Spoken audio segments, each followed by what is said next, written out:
Up a new one? I don't know. Are we live?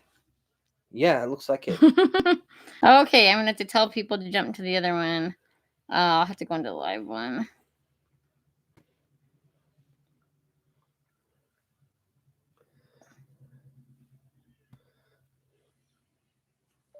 Hey, we had to set up a different live stream, so go on to that one.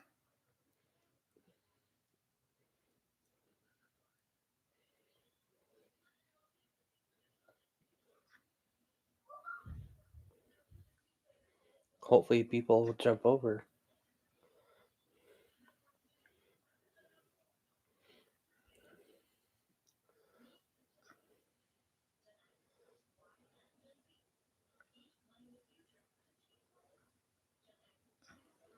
Okay, well. All right, you message in the family chat and let people know. Hey, so excited to talk to you tonight about after death, and this is our first time doing a live stream, so it took us a while to figure out how to do it. Anyways, if you come on, I'd love to hear where you're from. We're from Idaho.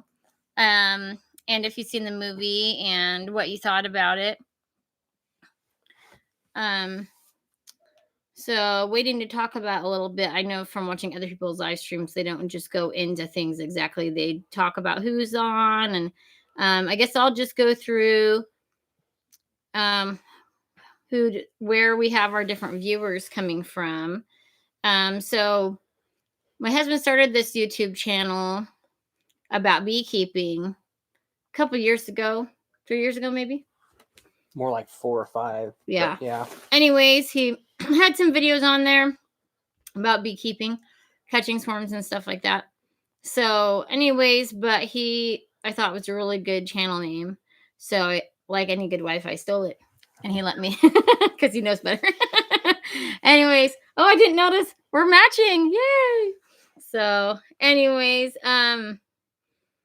so yeah, he and I always joke with it, like I actually had the video on the channel as well because he was so good at catching swarms, is what I tell people, that I was like, oh, I can get this one myself. So I saw a swarm while he was at work and I knew that it would be gone by the time he got there. So I was just going to do it myself. So it went okay. And of course he had to come and clean up my efforts. So, but because I had a beekeeping suit, I'll probably put this on the channel later so people can see it. But I had a beekeeping suit of his that needed some repairs done on it, some adjustments and things like that. But I hadn't gotten to finish them. So I put some duct tape on the back and I was like, oh, well, that'll be fine. And it was fine in the morning when I was first getting the swarm. And I didn't have any beekeeping gloves with me. I was using some gardening gloves. So, and so when I was getting the swarm and trying to get him into one of his hive boxes and stuff. And he told me later I was getting it off of a fence, off of the pole. And he was like, okay, that's one of the hardest ones to do. And I was like, good to know. I was more ambitious than I realized. Anyways, so one of the things I learned is, so I got stung on my hands because it was gardening gloves and it was just cloth on the top and not all leather like the gloves he uses. And got stung twice on the hand. And I also did not like the feeling of my hands vibrating from bees being on them. So yeah, it's not my thing. And then we had to come back later on at night to get them because you leave the box there during the day, and then when they come home to go to bed and it's dark, then they will all be in the box, hopefully, if you've done it right. And so anyways, and then I ended up getting stung on the neck, and it's in the rain and I'm driving home and it's dark out and I've got to be climbing on my neck and I have a veil on and everything, and I can't do, I'm all zipped up and I can't do anything about this bee climbing on my neck. And then of course, what does he ask me after I get stung and stuff? He's like, so what do you think? And I'm like, I think that this is your department and I don't do this part. So right, dear.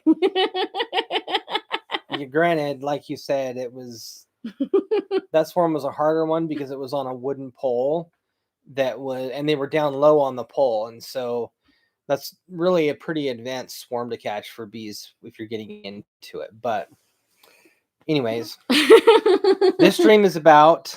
We need people on too, though. Well, we but still. I know, but yeah, we'll see if some more people pop over. Okay, so the movie after that we went and saw. So I'm not sure how many of you have heard about different like near death experiences. And of course, near death experience means that you have like, well, you were close to death, or in those different stages of it, or you died and they were able to bring you back.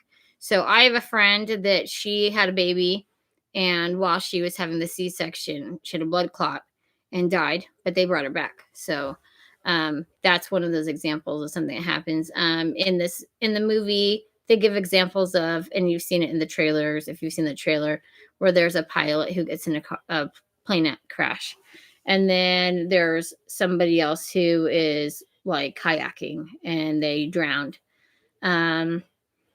But anyways, so the whole premise of the movie is, from my standpoint anyway, it was a scientific way of presenting what happens to people after death and how do we know that. And it's based on people who have had that experience. So like I said, they really try to leave most of the religious aspect out of it. I mean, they hint at things like that, but they don't really go into a religious context. They try to keep it very scientific, and they provide a lot of information about here's the number of experiences that people have had and that have talked about it, and here's some very common elements to each and every experience that everybody has described. They also go into why people don't often talk about it, because a lot of people don't believe them, but it gives a very scientific approach and very very, I don't want to say vanilla, but very unemotional approach to talking about the experience of what happens after death. Would you agree?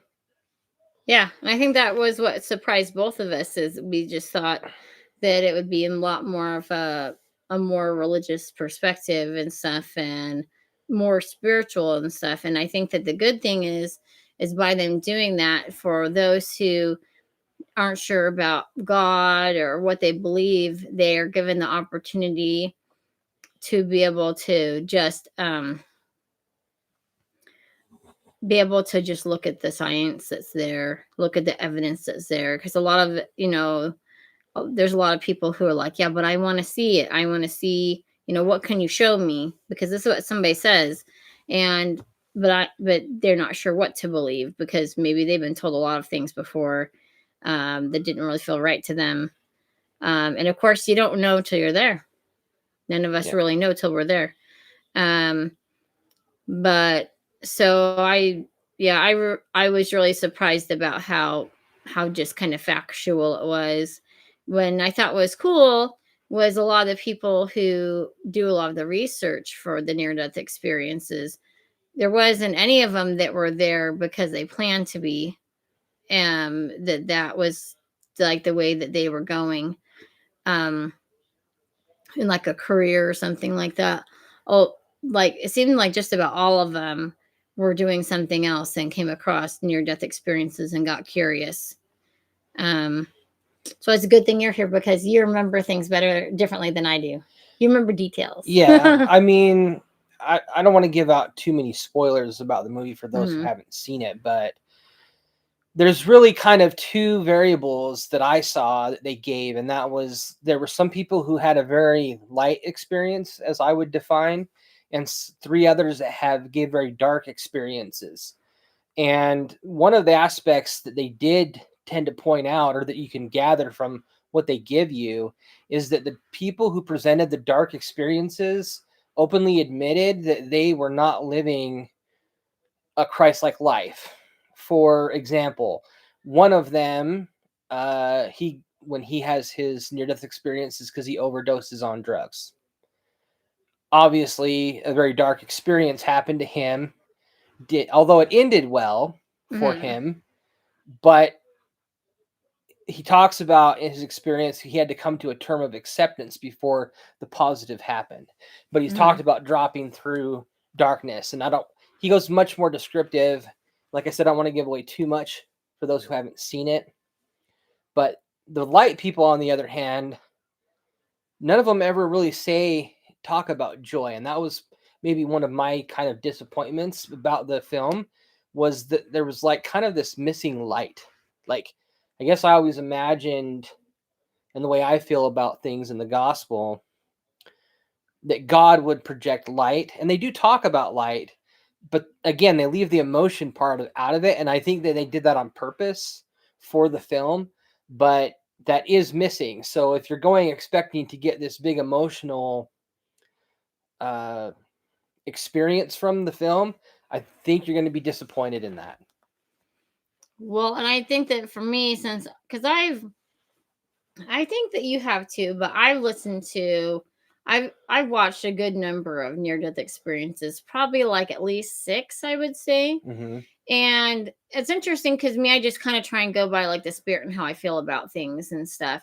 And I'm just kind of like just not feeling well and stuff. I'll just be like, yeah, no, and I just don't listen to some of them there's been a few that I've started to listen to, but I just was like not feeling a good vibe about it and stuff. But so the ones I have listened to, a lot of them described really similar things.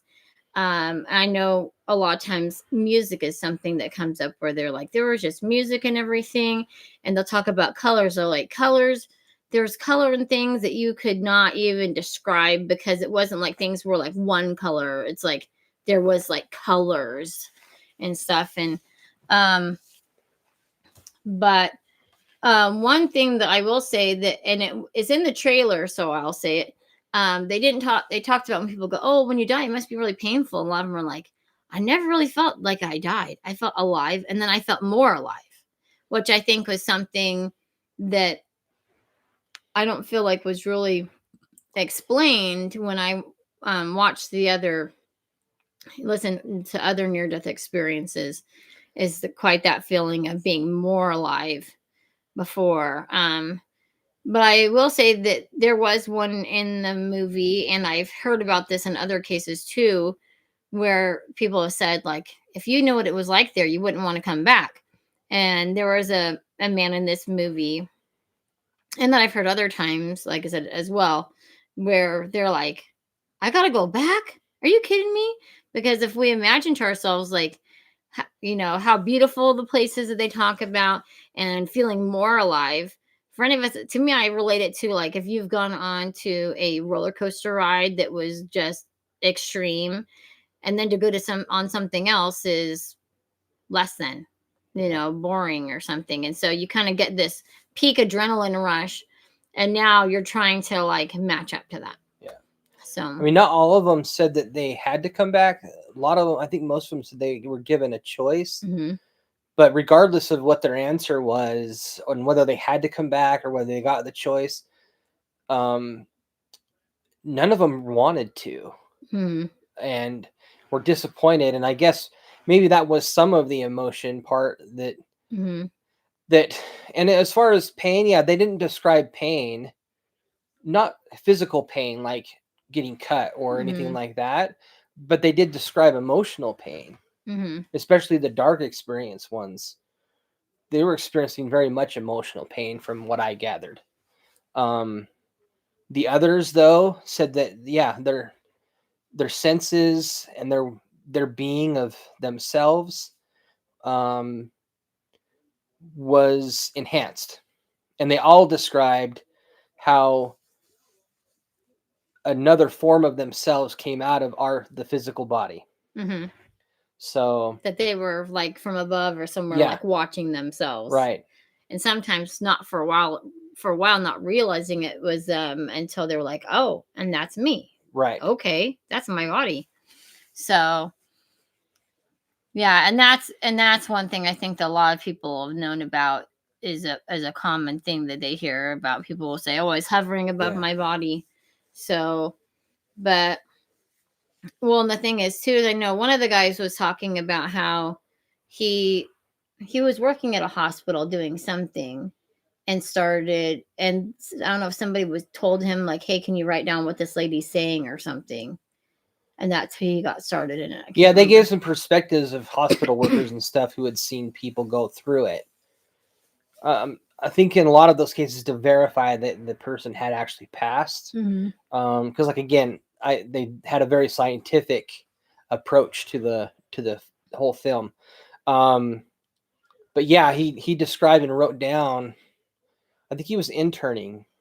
He was an intern doctor working on residency or something. And yeah, he described how he was um, in the room after a surgery and described how he watched her pass and then come back, which was interesting to hear. But what about the atheist lady? Do you remember that one? Kind of. So one gal who was atheist So didn't believe in God. did not believe in God. So there's two aspects that I kind of took from that. Number one, these experiences aren't limited to just people who apparently believe in God. What I found interesting was she did describe after her experience that there was some type of being, but she didn't have a word for him. Even after the experience, she did not call him God or Heavenly Father or any type Or of Jesus. of Yeah. what we would refer to as God or Jesus. She just kind of referred to him as some type of manifest being. So, although she now believed that there was something like that, she still did not really say that she believed in God, which I found quite interesting. Yeah, because you think like, what else do you need? Like, Right. come on. But yeah, and but what was cool with what he was saying too is so there was a man that was like working in a hospital or doing, for some reason he was in the hospital. I don't remember what it was. He wasn't a patient or anything, but he was there. And yeah, he was writing down somebody's story, and then it's like, and then I don't remember if somebody else was like, "Oh, write down my story," but he ended up writing down multiple stories. And then he would talk to people and say like, "Well, so have you told anybody about this before?" And they would say like, "Oh, well, I tried to talk to my doctor, or I tried to talk to my nurse, or I tried to talk to my wife, or I tried to talk to my friend or whatever." And a lot of them be like, "Well, you were just like delusional or something like that, or you'd been on these different medications. I know, go to bed." And I was just like, how could, what would it be like to have an experience like that and just be like, goodbye, go to bed? So a lot of them, so he found that as he started asking people, there was just more and more people, and they were like, "Thank you for giving us the opportunity to tell our story," because it'd be hard to have something like that inside of you and just be keeping it in and not having an outlet for that. Um, but he just said that then he started talking to found some other people who were researching into near death experiences. And then they kind of like formed this group. And because of that, they were able to really have a huge amount of documentation from different countries, different types of cultures and beliefs.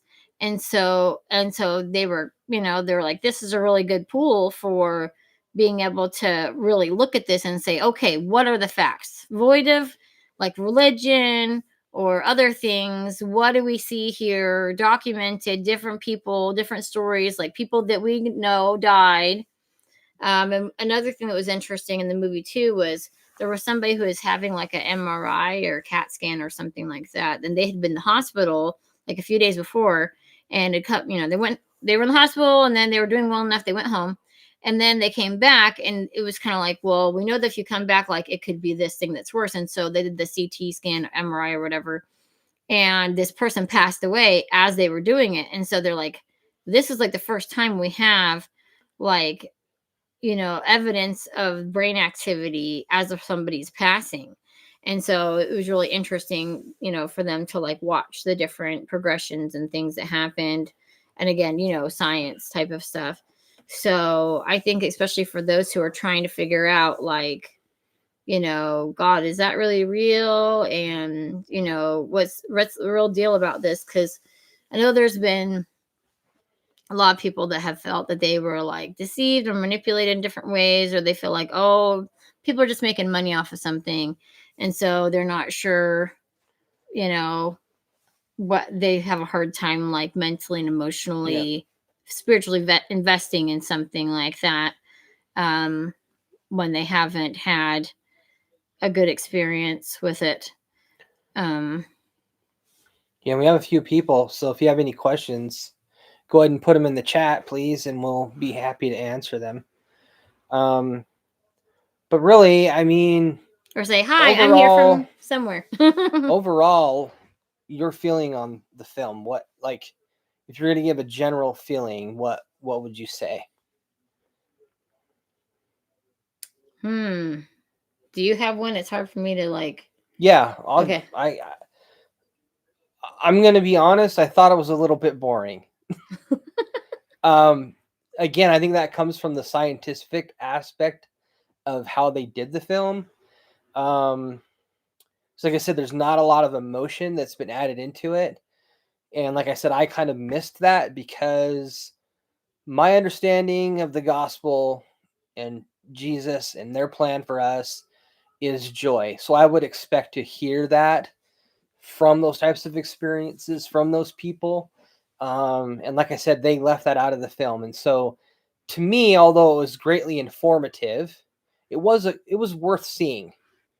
I probably won't watch it again, Mm-hmm. but it had a lot of information, factual, put together by researchers information that you can gather that there are some commonalities between these experiences between multiple people. And so from that aspect of it, it was a thumbs up for me. If I was going to go from purely entertainment side, it's pretty mediocre. Like I said, I kind of found it a little bit boring. It's a little bit hard to follow at times, but it was still interesting to hear about those people and their experiences and what happened to them. What about the visuals, though? The visuals in the movie, yes, are really good. They have some really great visual CGI type stuff where they have people showing, pictures of space, maybe what the transition might look like.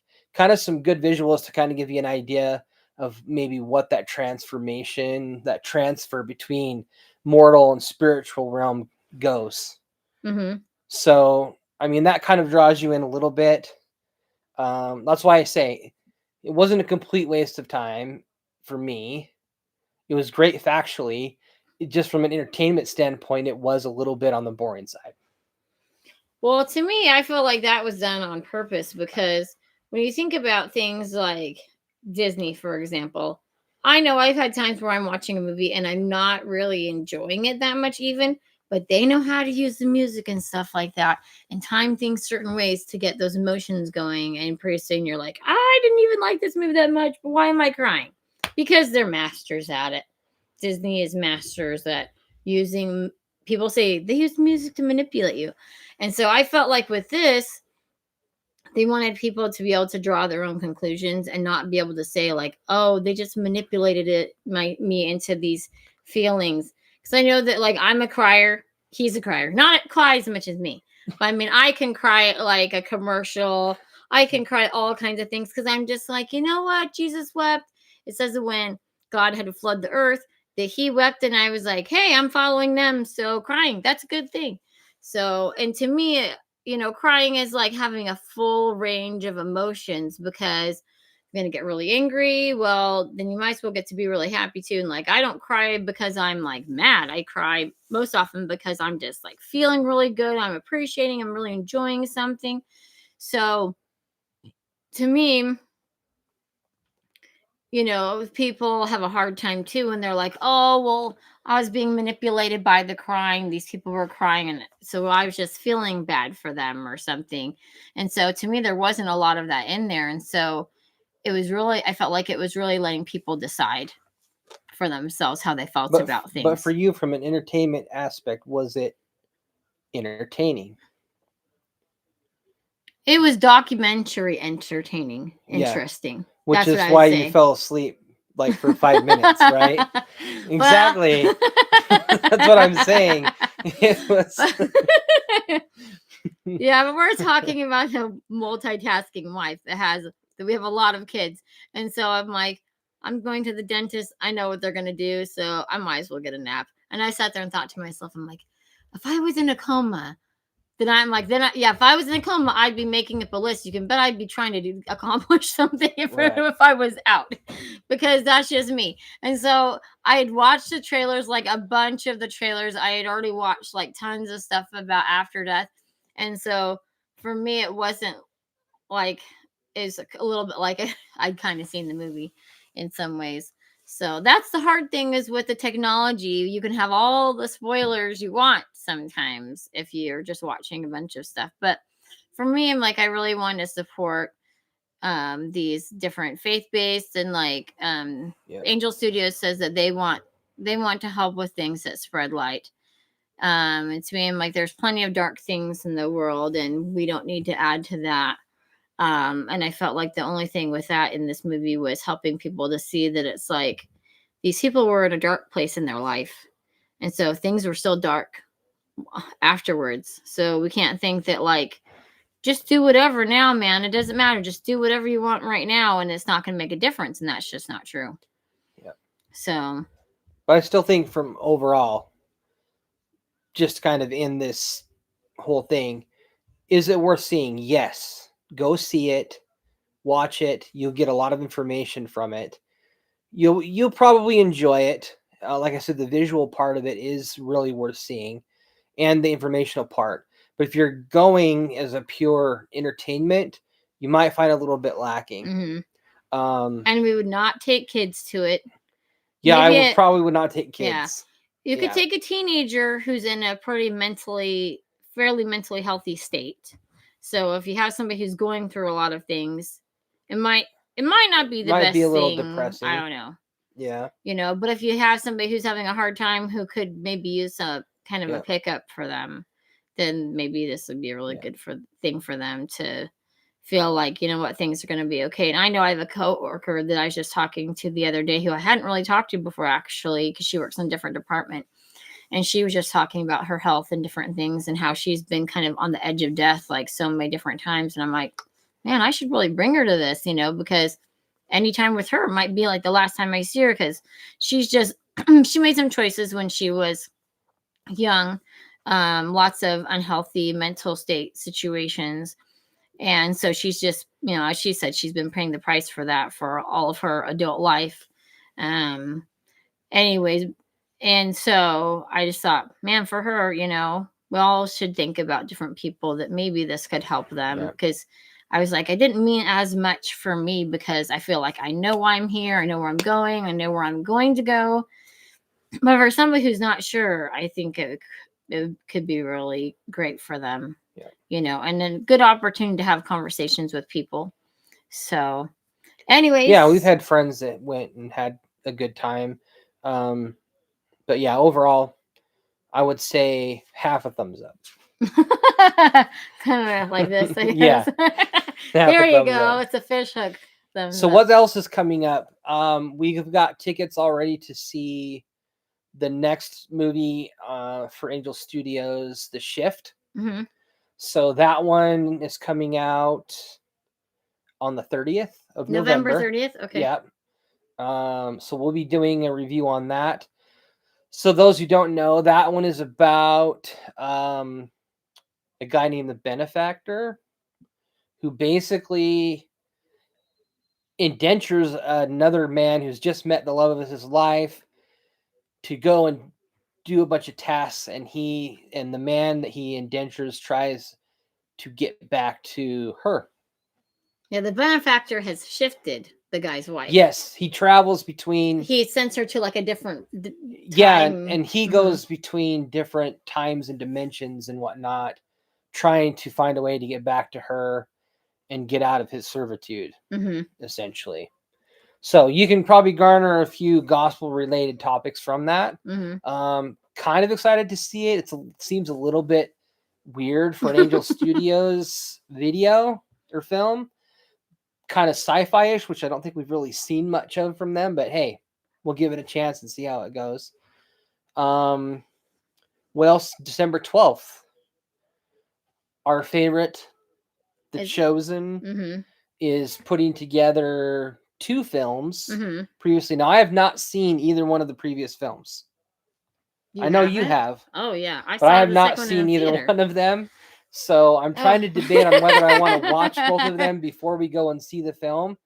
Nah, just wait. But apparently, so when we were at Chosen Con, they did a whole panel on what Dallas did. Is he had these 2 movies that he had done previously, both dealing with the Christmas story, right?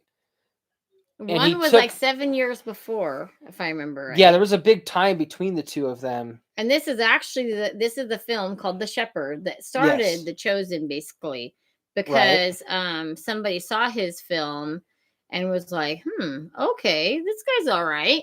And he kind of started getting the idea about a series about the life of Christ. Yep. So that's the movie that started that. And then last year, when they had season 3 episodes, like the first couple episodes in the theaters, they showed this. They showed the Christmas story too. It's called The Messengers. The Messengers.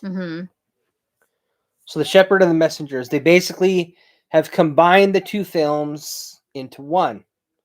And we did get to see a bit of a preview. It was a trailer. Yeah, the trailer, and I think it's out. It is out. Yep, there's a couple of them out. So go check it out. We'll be going to see that. We'll do a review on that as well. Which we were really excited because I'm actually we were really recording and recorded it, and they're like, so now you got to delete that, please. Like, yes, we had several videos from Chosen Con. They dinged us. I wasn't aware that we signed a waiver.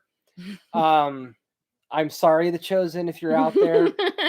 We didn't mean to. Thank you for the channel strike. We appreciate it. We learned a lesson early. And you didn't shut us down. And we didn't get totally shut down.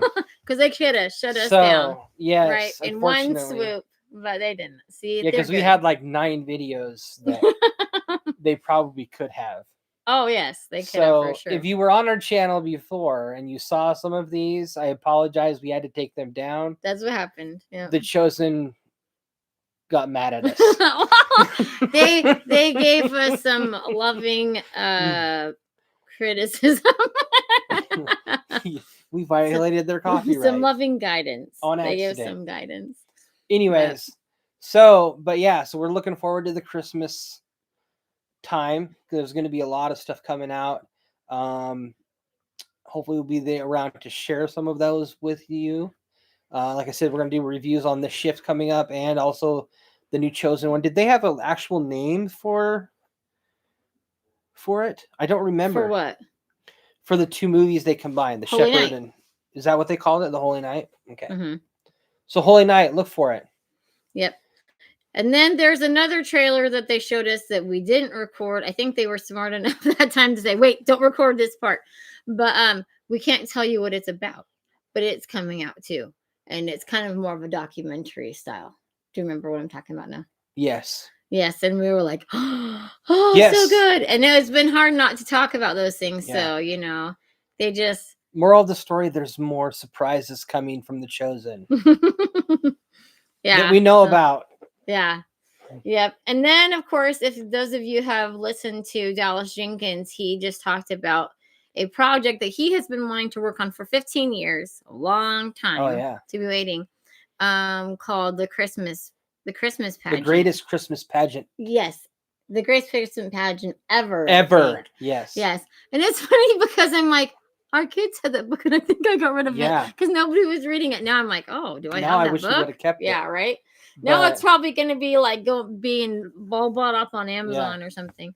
So anyways, but he talked about how he's like, I prayed to make this movie for like years and stuff. And I thought, what kind of commitment does this guy have, right? How many of us would commit like that to want to do a project or something that bad Yeah.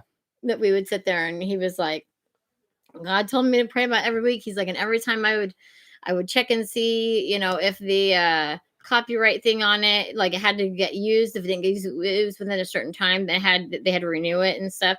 And so he went through a lot. You'll have to watch what Dallas says about that. Yeah. But anyways, and also I think when we talk about the Holy Night, we'll also talk about our experience of going to the Chosen Conference. I think would be good to talk about that at Yeah. that time. So, and then we can talk about season 4. Season 4 coming Episodes 1 and 2 are coming out in February. Is that right? Yeah, I couldn't remember if it's early February. Or March. February. Yeah. Starting It's in too long. theaters. It's too far away. It feels that way. But yeah, so like I said, we'll be doing some probably reviews. I'm gonna try and possibly do like some watch parties for those when they come out. But we're learning how to do stuff like this, like live streaming. Yeah, this live stream is really a test, so we apologize if it's not fantastic, but it is what it is. We're learning on the fly. Yeah, hopefully nobody's trying to comment right now when it's not working right and we were supposed to do something. It doesn't say that we are supposed to do anything, so I'm sorry if you're trying to comment. But I do know that after the live stream is over, that then you can put in comments, and we promise we will read those, right? Yep. We try and do things as a team. And I'll say it's been amazing because before we went to Chosen Con, which was October like 11th and 13th or 12th and 13th, we only had 18 subscribers, and we had like 7. I think I like 8, maybe 9 videos. But now we have like over 30 videos, and we have like 130 something subscribers. So still not a lot compared to a lot of channels, but for us that was exponential growth. So thank you for that. And and it's awesome because I love looking at our analytics and we can see where people are from. But I still always want people to put on there like, hey, hello from Detroit or whatever.